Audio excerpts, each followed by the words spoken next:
Donc on va parler d'impact, oui, on va parler de crowdfunding avec Louise Swistek qui est avec nous, directrice des investissements de Lita.co, c'est ça Louise? Tout à fait, je dis pas de bonjour. bêtises.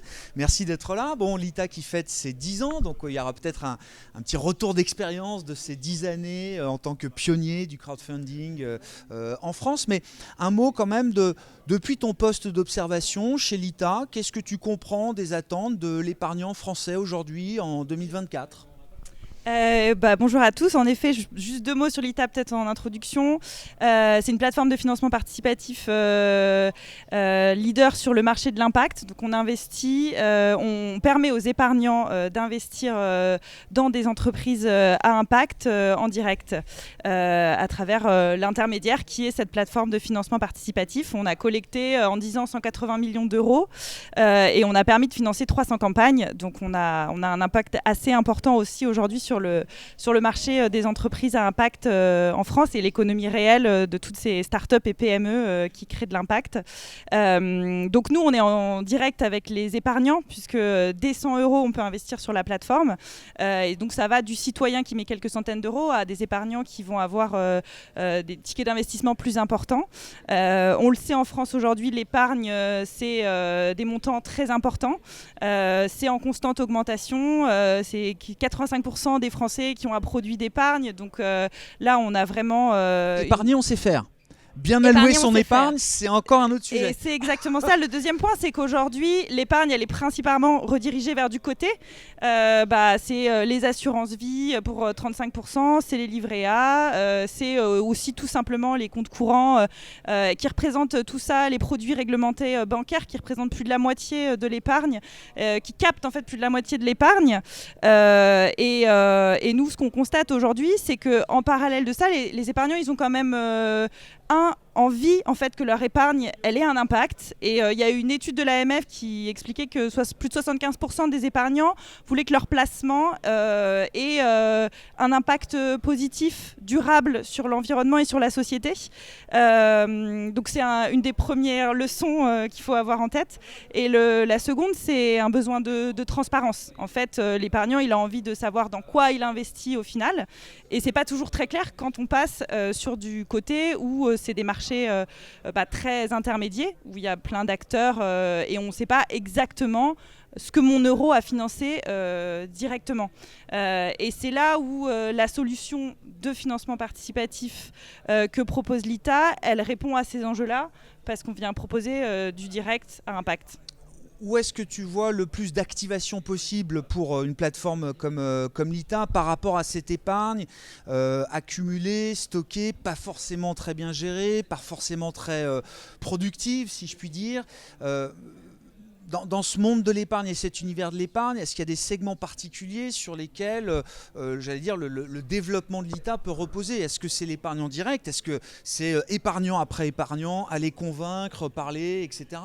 Est-ce que ça peut être via des pools d'épargne déjà un peu intermédiaires, de l'épargne salariale ou autre ? Ou est-ce que vous voyez un peu des poches intéressantes pour vous aujourd'hui ? Aujourd'hui, l'idée, c'est quand même d'aller capter justement cette épargne parce que ce besoin de transparence et d'impact, il n'est pas aujourd'hui couvert par les produits cotés. Et là où on peut avoir l'impact le plus pur, le plus réel, financer l'économie réelle et savoir ce que mon euro a permis de financer et en quoi il a permis de créer des emplois, de participer à la décarbonation de nos économies et à la construction d'une société plus sobre et plus juste, c'est en investissant en direct dans les entreprises et c'est le non-coté et c'est le private equity. Et c'est pour ça qu'aujourd'hui, la plateforme, elle permet exactement de choisir, moi, mon euro, il sert à ça.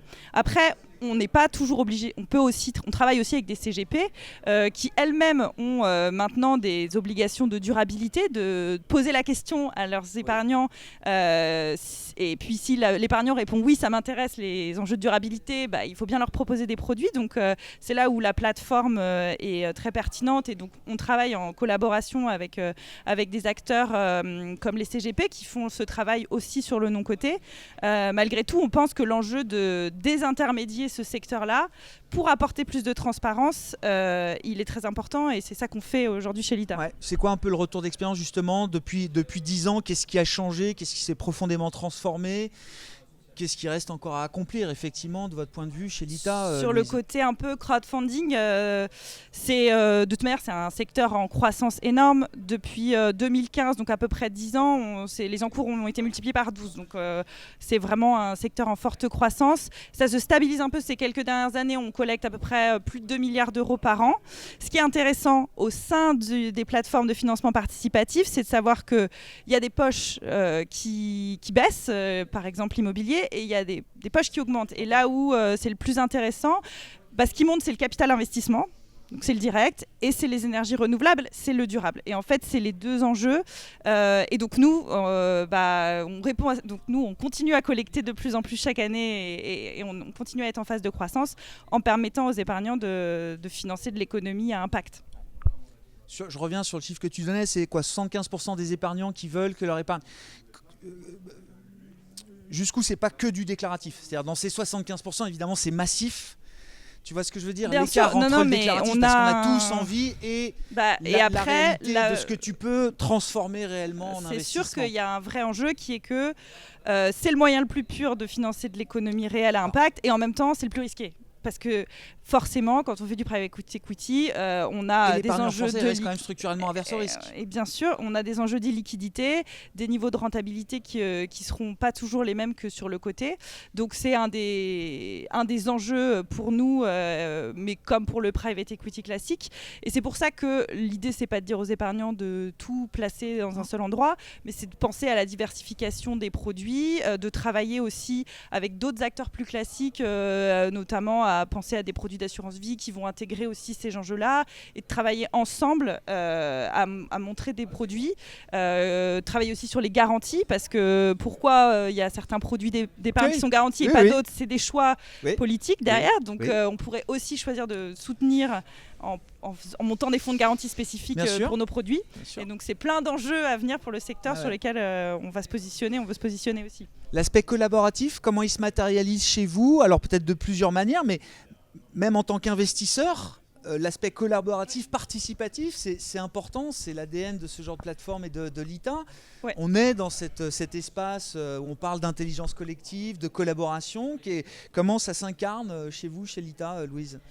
C'est sûr que de toute manière, l'enjeu, c'est démocratiser la finance, c'est de permettre à tous les épargnants d'utiliser cet outil. Donc, c'est de la collaboration avec les épargnants. Et puis même, c'est au sein du secteur financier de travailler tous ensemble. Et donc là, nous, Lita, ça fait 10 ans, on est expert sur une partie du retail en parlant directement aux épargnants. On connaît le secteur de l'impact, on finance en direct, on accompagne des entreprises depuis 10 ans dans leur développement. Et aujourd'hui, la manière dont on cherche à collaborer justement à ouvrir, c'est on lance un fonds d'investissement aux côtés de la plateforme dédié, ouvert aux investisseurs professionnels, les institutionnels. Okay. C'est d'aller voir. C'est le fonds Lita, quoi. C'est le fonds de Lita qui co-investit aux côtés des épargnants à travers la plateforme. Et c'est de dire, on va investir en equity dans des startups, des PME à impact françaises pour les accompagner dans leur croissance. Et on met 1 million avec le fonds, et derrière, c'est des institutionnels, c'est des banques, des assurances, c'est le fonds d'investissement européen. Donc c'est 1 euro des épargnants. Tout le monde est dans le même bateau. Tout le monde est dans le même bateau. On a aligné les intérêts. On a les épargnants qui, dès 100 euros, peuvent mettre à travers la plateforme. Et on a le fonds avec les institutionnels. Et donc, tous les enjeux réglementaires qui vont derrière, qui co-investissent en pari passu dans ces boîtes-là. Il est content d'être co-investi avec un épargnant particulier. Un épargnant particulier, il est content d'être co-investi avec un institutionnel. C'est le pari. En tout cas, les épargnants... C'est pas des mondes qui se fréquentent beaucoup, quoi. Non, mais les épargnants, ça crédibilise beaucoup parce que de savoir que derrière, il y a un fonds qui est soutenu par des institutionnels de la place, ça donne quand même confiance, ça crédibilise une démarche. Et puis du point de vue d'institutionnel, c'est quand même, et on entend beaucoup parler des enjeux du retail et de la nécessité d'aller aussi parler aux épargnants parce que c'est un des vrais enjeux du secteur, notamment du private equity beaucoup. Oui, on parlait des montants d'épargne au début. Et donc, bien sûr que de travailler aussi avec les plateformes qui connaissent bien les enjeux des épargnants, c'est intéressant pour eux. Et puis derrière, c'est la dimension impact qui aligne tout le monde, parce que c'est quand même l'objectif du fonds, c'est de participer à la décarbonation et à la construction d'une société plus juste en s'alignant sur les accords de Paris 2050. C'est quoi les espérances de rentabilité financière et extra-financière, je ne sais pas comment vous les mesurez, par rapport à ce fonds et le lancement de ce fonds, Louise? Eh ben, c'est bien qu'il faut bien les mettre ensemble.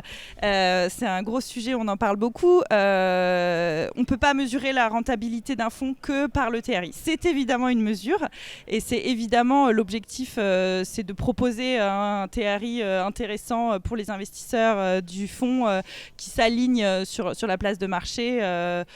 Mais malgré tout, on ne peut pas se contenter de mesurer le TRI. Il faut aussi prendre en compte les enjeux d'impact et donc une vraie méthodologie d'impact, un alignement total des intérêts de l'équipe de gestion qui est aussi un CARID aligné et indexé sur des objectifs d'impact pour aligner tout le monde.